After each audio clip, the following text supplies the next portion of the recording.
স্তুতি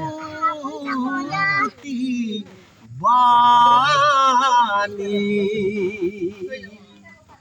মাতন্ত কৃষ্ণক প্ৰভু শুনাচ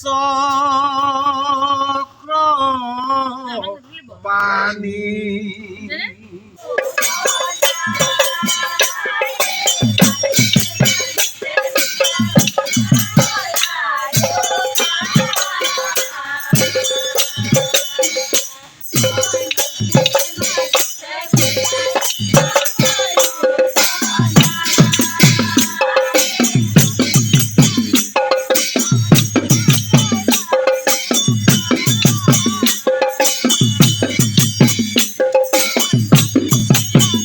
আজি আমি ইয়াত আমাৰ এই ভুৰাগাঁও অঞ্চলত আজি প্ৰায় 20-25 বছৰৰ পৰা এটা সাৰ ইয়াতে ঘূৰি ঘূৰি তাৰমানে আমাৰ উপকাৰবোৰ কৰি আছিলে।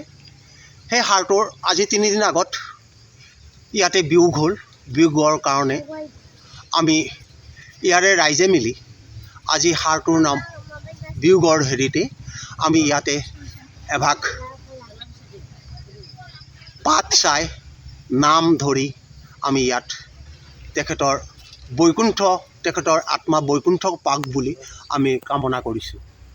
পাঁচআলিৰ অন্তৰ্গত আমি এই আঞ্চলিকৰ সকলো লোকৰে সহায় সহযোগত আমি আজি ইয়াতে এফাকি কীৰ্তন পাঠ গাই থকা হৈছে।